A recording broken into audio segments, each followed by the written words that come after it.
ስለ ብሔር ማወቅም ማሰብም ማውራትም አልፈልግም። አላህ ያያዝልን። ዘረኝነት አጸያፊና አጸያፊ ነገር ነው። ያ ትውልድ ያ ዘመን ይሉታል የብዙዎቻችን ታሪክና ትውስታ እዚያ ተቀብሮ የቀረም ነው የሚመስለው። ደጋግመን እናነሳዋለን። ተወዳጅና ተናፋቂ ትውልድ የኪነ ጥበቡ ዘርፍ ወርቃማ ጊዜም እንደሆነ ይነገርለታል። በተለምዶ ዘጠኖቹ እያልን እንግዲህ እስከነ ትዝታውን ብዙዎቻችን የምንጠራው ነው 1990ዎቹ። በኪነ ጥበቡ በተለይም በሙዚቃው ዘርፍ ልክ እንደ 1960ዎቹና 70ዎቹ አንጋፋዎቹና ተናፋቂዎቹ የሙዚቃ ሰዎች ሁሉ በዘጠናዎቹ ተደምጠው የማይጠገቡ ድምፃውያን አብበው ያፈሩበት ዘመን ነው ብሎ መናገርም ይቻላል። እንደነ ቴዎድሮስ ካሳሁንን ማንሳትም ይቻላል። ቴዎድሮስ በርካታ ትዝታዎቹን ዛሬም ድረስ የምናስታውሳቸው፣ ብዙዎችም እንግዲህ በትዝታ ባህር ወደኋላ ተመልሰው የሚዋኙባቸው ዜማዎችን አካፍሎናል። ታምራት ደስታ፣ ጥበበ ወርቅዬን፣ ጎሳዬ ተስፋዬንም ሌሎችንም እንግዲህ በጆሮ የሚንቆረቆር ዜማ ጀባ ካሉን አርቲስቶች መካከል የሚጠቀሱ የያ ዘመን አርቲስቶች ውስጥ እንግዲህ በፊት መስመር የምንዘረዝራቸው ናቸው። የምስራቋ ፈርጥ ናዝሬት አዳማ ከተማ ስትጠራ ደግሞ ከፊታችን ድቅን የሚለውና ክረምቱን በናዝሬት በአዳማ ከተማ እያለ የማይረሳ ምስል የከሰተብን አህመድ ተሾመ ዲምቢ ሌላኛው የያዘመን ትውልድ ፈርጥ ነው ብለው መናገር ይቻላል። ዛሬ ስለዚሁ ተናፋቂና ተወዳጅ ድምፃዊ ልንነግራችሁ ምርጫችን አድርገናል። አርቲስቱ ሶስተኛው አዲሱን የአልበም ስራውን እንግዲህ አጠቃሎ ለአድማጮች ጆሮ ጀባ ለማለት የሰዓታት እድሜ ብቻ ነው የቀረው። ዛሬ ላይ ሆነን ስንናገር የተከበራችሁ የግሎባል ኒውስ ተከታታዮቻችን፣ እኛም ታዲያ የዚህን ታዋቂ ሙዚቃ ባለሙያ አዲስ አልበም ከመለቀቁ ጋር ተያይዞ እንግዲህ ስለ ሙዚቃ ስራዎቹ፣ ስለ ቀደመ ህይወቱና ስለ አስተዳደጉ በተለይም የአርቱን ዓለም ደግሞ እንዴት እንደተቀላቀለ ሁሉ እንግዲህ የተሰሙ አዳዲስ መረጃዎች አሉ። ስለነዚህ ጉዳዮች ዛሬ እንነግራቸዋለን። አርቲስቱ እንግዲህ ከዚሁ ጋር ተያይዞ ስለ ወላጅ አባቱና ስለ ወላጅ እናቱም እንግዲህ አዳዲስ መረጃዎችም ተሰምተዋል። ስለነዚህም እንግዲህ መረጃዎች እንነግራቸዋለን ማለት ነው። ስለ አርቲስቱ አዲስ ስራ በተለይም ደግሞ አርቲስት አህመድ ተሾመ አወዛጋቢና እንደዚሁም አዝናኝ በሆኑ ቃለመጠይቆቹ ይታወቃል። እነዚህስ ምንድናቸው? ወደኋላ መለስ ብለን እንቃኛለን። ከግሎባል ኒውስ እንግዲህ እነዚህን ሁሉ እናስደምጣቸዋለን። ከእናንተ ብቻ የሚጠበቀው ቻናሉን ላይክ እና ሼር እንደዚሁም ደግሞ አዲስም ከሆናችሁ ሰብስክራይብ በማድረግ ቤተሰብ መሆን ብቻ ነው። አህመድ ተሾመ ዲምቢ ተወልዶ ያደገው እንግዲህ በስምጥ ሸለቋ እንቁ ከተማ ናዝሬት አዳማ ነው። የኪነ ጥበብ ፍቅርና ችሎታ ባላቸው ቤተሰብ ውስጥ ያደገ ነው። አህመድ ተሾመ አሁን ለደረሰበት የሙዚቃ ህይወቱም እንግዲህ መነሻው ይሄው እንደሆነ ነው የሚናገረው። የልጅነት ህይወቱ እንግዲህ በተለይም አባቱና ወንድሙ ለጥበብ የተፈጠሩ በመሆናቸው እሱም እንግዲህ ያን እያየ በማደጉ ፍቅርና ዝንባሌው ሆኑለት እንግዲህ በሙዚቃው ገፍቶ አሁን ያለበት ደረጃ ላይ እንዲደርስ አድርጎታል፣ አስችሎታል ማለት ነው። አህመድ ተሾመ ኢትዮጵያዊ ከሆኑት አባቱና እንግዲህ ከየመናዊቷ እናቱ የተወለደ ነው። ስለነሱ እንግዲህ አውርቶም አይጠግብም አርቲስቱ። አባቱ እንግዲህ በተለይም ደግሞ ስለ አባቱ ብዙ ነገር ነው የሚናገረው። አባቱ ብዙ ስራ እየሰራ የተማረ በዘመነ ደርግም እንግዲህ ባለስልጣን እየነበረ ሰውም ነበር ነው የሚባለው። አህመድ ተሾመ ስለ ወላጅ አባቱ ሲናገር የተደመጠው ነው። አውቶቡስ ተራ አካባቢ እንግዲህ የጠቅላይ ፍርድ ቤት ዳኛ እንደነበርም ነው የሚነገርለት። የአርቲስት አህመድ ተሾመ አባት ይጽፍም ነበረ፣ የስዕል ባለሙያም እንደሆነም ይነገርለታል። ክራርም ይጫወታል። ያን እየሰማን ነው ያደግነው። ያ እንግዲህ በብዙዎቻችን በቤተሰብ ውስጥ በተለይ እንግዲህ ትልቅ የሙዚቃ ፍቅር እንዲኖረንም አስችሎናል ሲልም ነው የሚናገረው። በእውነተኛ ታሪክ ላይ ተመስርቶ እንግዲህ አውግቸው የተሰኘ መጽሐፍም ጽፎ እንደነበር ጀምሮ እንደነበርም አባቱ ይናገራል።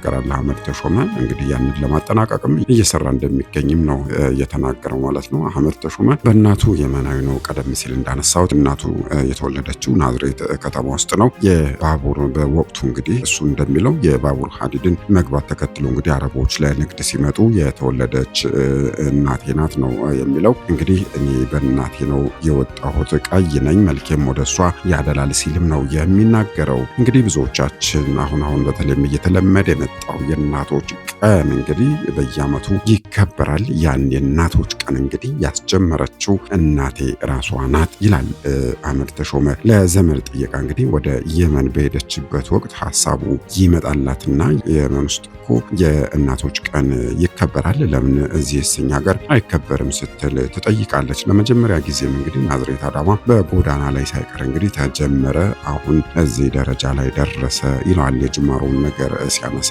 አርቲስት አህመድ ተሾመ። ከ2 ዓመት በኋላ እንግዲህ እናቱ ታርፍና የእናቶች ቀንን ከመሰረተች በኋላ ማለት ነው እናቱ ታርፍና ፓተንቱን ሙሉ በሙሉ እንግዲህ ሴቶችና ህፃናት መስሪያ ቤት እንደወሰደውም ነው የሚናገረው። እንግዲህ እኔ በዚያ ወቅት ስለ እናት አንድ ዜማም ሰርቼ ነበር ሲልም ነው የሚናገረው። ያ ወቅት እንግዲህ በስፋት ኤችአይቪ ኤድስ እንግዲህ በኢትዮጵያ ገብቶ እንግዲህ ብዙዎችን እያጠቃ የነበረበት ወቅት ነው። በዛ ምክንያት እንግዲህ ብዙ ክበባትም እንግዲህ በየቦታው ይቋቋሙ ነበር። አህመድ ዲምቢ እንግዲህ በክበባት ውስጥም በደንብ ታሽቼ ያደኩ ነው ሲልም ነው የሚናገረው። በተለይም ደግሞ በኤችአይቪ ዙሪያ እንግዲህ በሰራቸው በርካታ ስራዎችም ናዝሬት አዳማም እንግዲህ በሀያዎቹም ቀበሌ ውስጥ እንግዲህ ክበባት ነበሩ። እዛ ውስጥም እንግዲህ በዚያ እንሰራ ነበረ፣ እንሳተፍ ነበረ፣ መድረክ ላይ እየወጣን እናቀርብ ነበረ ሲልም ነው የሚናገረው ማለት ነው። ይህንን የተናገረው እንግዲህ ከያ ሙዚቃ ፖድካስት ጋር ባደረገው ቆይታ ነው ይህንን የተናገረው። እናም እንግዲህ በወቅቱ በየ15 ቀኑ ኪነ ጥበባዊ ስራዎችን እናሰናዳ ነበር ይላል። ሙዚቃዎችን፣ ድራማዎችን ሁሉ እንግዲህ ገምግም የሚያሳልፈው ምናልባት እንደ ኃላፊነትም ሆኖልኝ እኔ ነበር። ይህ ደግሞ ለእኔ ትልቅ የሙያ ብቃት እንዲኖረኝም አድርጎኛል። የበርካታ ልጆችንም የስነ ጽሁፍ ችሎታ እንዳይና የራሴንም እንዳጎለበት አግዞኛል ሲል ነው የተናገረው በዚሁ በፖድካስት ቆይታው ማለት። እንደዚሁም ደግሞ በተመሳሳይ ተማሪ በወቅቱ በትምህርት ላይ ስለነበረም እንግዲህ በክፍል ውስጥ በነበረው የነቃ ተሳትፎም የክፍል ውስጥ የሙዚቃ መምህሩ እንግዲህ ዜማ እንዲሰሩም ተጋብዛቸው እንደነበር ነው ያነሳው። ያ መነሻ ሆኖለት እንግዲህ ዛሬ በሙዚቃው ዓለም እንግዲህ ደስ የሚሉ ዜማዎችን ደርሶ አዚሞ ለህዝብ ጆሮ ማብቃቱም እንግዲህ የዛ ተጽዕኖ ነው። ያ እንደ መነሻ ሆኖኛልም እያለ ነው የሚገኘው። ግርማ ሞገሴ ነሽ የሚለው የሚኪያስ ቸርነት ሙዚቃ እንግዲህ በዚያን ወቅት የመዝሙር ነበረ። ከመዝሙርነት ወደ ዘፈንነት የተቀየረውም በእኛና በጓደኞች ትብብር ነው እያለ ነው የሚገኘው። ትውልዱ ጄኔሬሽኑ የሚናፈቅ ነበረ፣ የዘጠናዎቹ ማለቱ ነው። ወጣቱ በአብዛኛው እንግዲህ ወደ ኪነ ጥበቡ እንዲገባና ግንዛቤውም እንዲኖረው አድርጎታል። ዘመኑ ራሱ ነው የሚለው። ይህ እንግዲህ የኤችአይቪ መምጣት ጉዳቱ ትልቅ ሆኖ ሳለ ብዙዎች እንግዲህ በዚህ በሽታን ቢቀጠፉም ይሁን እንጂ ለኪነ ጥበቡ ዘርፍ ግን ትልቅ እድገት እና ወርቃማ ጊዜው እንደሆነም ነው የሚናገረው አህመድ ተሾመ። አህመድ ተሾመ አንድ የሚያስገርም ነገር አድርጎም እንደነበረ ራሱ ይናገራል። በዚሁ በፖድካስት ቆይታው የኢለመንተሪ ተማሪ ነበረ። በዛ ጊዜ እንግዲህ አንድ የመድረክ ስራ ይገጥመውና በዚያን ወቅት እንግዲህ ልብስ ነበረው። ይሁን እንጂ የሚያደርገው ጫማ ስላልነበረ የወንድሙን ጫማ ሰርቆ እንግዲህ በዛ መድረክ ላይ ይወጣል። መጠኑም ትልቅ ስለሆነበት የታላቅ ወንድሙ ጫማም ስለሆነ እንግዲህ መጠኑ ትልቅ የሆነበትና ጨርቅ ጎዝጉዞ ተጫምቶ እንግዲህ መድረክ ላይ እንደወጣም ነው የሚናገረው። በዚህ ወቅት እንግዲህ ከመድረክ እንደወረደም ቦምብ የሚያክል ኩርኩም አናቴ ላይ ሲያርፍ ታወቀኝ። ቀና ስል ወንድሜ ነው፣ ቤት እንገናኝ ብሎኝ በዛው ሄደ ሲልም ነው እንግዲህ ፈገግ ብሎ ወደ ኋላ ታሪኩ መለስ ብሎ የሚናገረው ማለት ነው። አህመድ ቀደም ባለው ጊዜ እንግዲህ የቲያትር ባለሙያ ነበረ። በርካታ ቲያትሮችን ሰርቷል። ይሁን እንጂ አንድ ቀን እንግዲህ የቴዎድሮስ ታደሰን ዜማ የቲያትር ባለሙያዎች፣ የቲያትር አቅራቢዎች ዜማ በዘፈን እንድንጫወት ተገደድን። በመሆኑም ያ የቴዎድሮስ ታደሰ ዜማን እንዲጫወት ይሰጠውና ይጫወታል። የሚገርም አድናቆትም በዚያ መካከል ይጎርፍለታል። የዚያን ጊዜ እንግዲህ ከቲያትር ወደ ሙዚቃ ተዛወርኩ፣ የሙዚቃ ብቃትም እንዳለኝ ያወቅኩት እንግዲህ የዚያን ጊዜ ነው በማለትም ነው የሚናገረው። ከዚያም እንግዲህ ከእናትና አባቱ ሞት በኋላ እንግዲህ ኃላፊነት ሙሉ በሙሉ እሱ ላይ ይወድቅና ኑሮን ለማሸነፍ እንግዲህ ከናዝሬት አዳማ ወደ አዲስ አበባ ይዛወራል። ለኪሱም እንግዲህ በዚያን ወቅት 30 ብር ብቻ ይዤ ነው የወጣሁት ነው የሚለው። ይሁን እንጂ በዚያን ወቅት እንግዲህ ቀደም ብዬ እዛ አዳማ ሆኜ የሰራዎች የተለያዩ ስራዎች ነበሩ። በተለይም የሙዚቃ ስራዎችን ይዤ እንግዲህ ወደ አዲስ አበባ መጥቼ ነበረ። በብዙ ትጋት ውስጥ እንግዲህ እያለፉ ሰው ነኝ ለዚህም እያለ ነው የሚናገረው። ከዚያም እንግዲህ አዲስ አበባም እንግዲህ ወደ አዲስ አበባም እንግዲህ ከመጣ በኋላ ጦር ኃይሎች አካባቢ ምናየ ህንፃ ጎን እንግዲህ ከእናቱ ዘመድ ቤት ማረፊያውን ያደርግና ማኖሪያውን በዛ ያደርጋል ማለት ነው። የተለያዩ የቲያትር ቤቶች ተዘዋውሮም እንግዲህ እዚህ አዲስ አበባ ከመጣ በኋላ ስራውን ለማሳየት ቢሞክርም እንግዲህ ያበረታታው ግን አንድም ሰው አልነበረም። ይሁን እንጂ አህመድ በዚህም ተስፋ አልቆረጠም።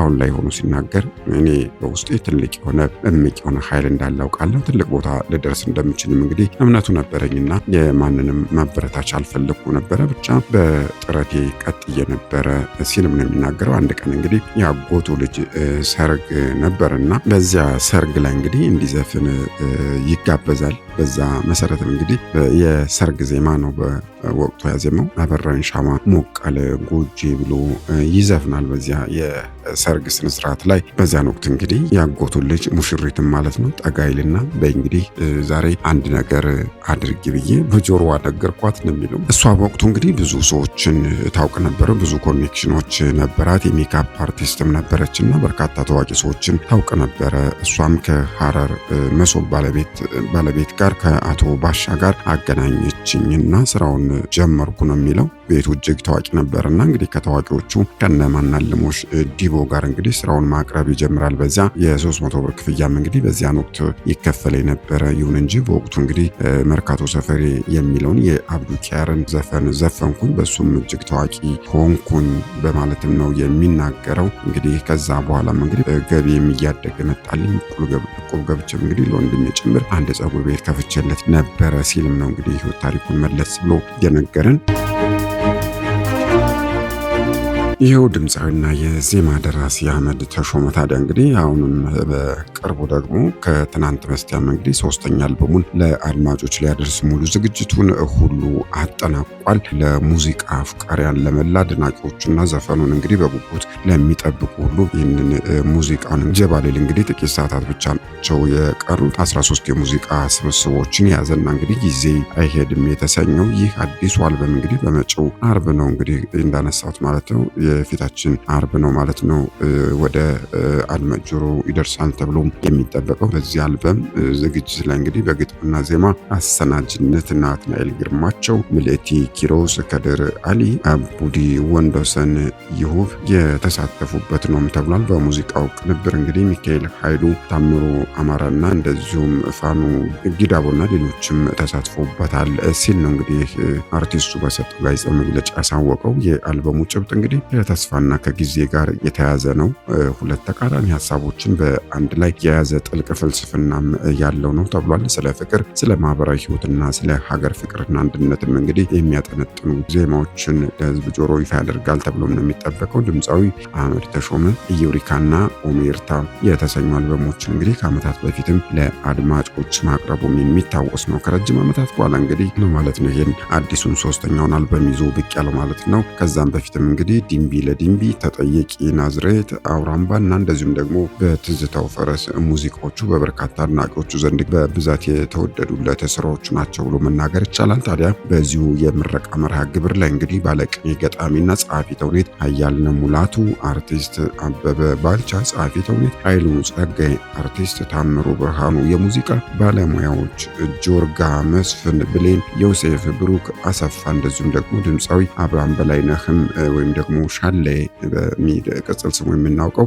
አርቲስት እድለ ወርቅ ጣሰው፣ ቲክቶከር ሀያት ናስር፣ ዩቲናስ እንደዚሁም ደግሞ ሌሎች በርካታ የጥበብ ባለሙያዎችም ተገኝተው እንግዲህ አልበሙን ያደምቁታልም ተብለው ነው የሚጠበቁት። እንግዲህ በርካታ ሙዚቃዎችንም እንዳደመጡለትና ገንቢ የሆኑ አስተያየቶችንም እንደሰጡት ነው የተገለጸው። አህመድ ተሾመ አልበሜን ለመላው የሙዚቃ አፍቃሪ ከማሰራጨት በፊት እንግዲህ መርቁልኝ፣ ሀሳብና አስተያየታችሁን ንገሩኝ በማለትም ከተጋባዦቹ ጋር እንግዲህ ሰፊ ውይይት ማድረጉንም ገልጿል ማለት ነው። አልበሙን ቀድመው ያዳመጡት የጥበብ ሰዎችም እንግዲህ በሙዚቃዎቹ እጅግ እንደተደሰቱና በግልጽም ለድምፃዊው መልካም ምኞታቸውንም እንዳስተላለፉ ራሱ በሰጠው ጋዜጣዊ መግለጫ ላይ አንስቷል ማለት ነው። የተከበራችሁ የግሎባል ኒውስ ተከታታዮቻችን እናንተስ ምን ትላላችሁ? የትኛውን የአህመድ ተሾመን ሙዚቃ ነው በብዛት የምትወዱለት? ሀሳብ አስተያየት ካላችሁ እንግዲህ እንድታካፍሉን እንጋብዛለን። ለማንኛውም እኛ ለዛሬ ያዝነው አርቲስቱን በተመለከተ ለዛሬ የያዝነው መረጃችን ይህንን ይመስላል። ቻናሉን ላይክ እና ሼር እንደዚሁም ደግሞ አዲስ ከሆናችሁም ሰብስክራይብ በማድረግ እንግዲህ ቤተሰብ እንድትሆኑ በአክብሮት እንጋብዛለን። ምሽቱ ያማረ ይሁንላችሁ። ሰናይ ጊዜ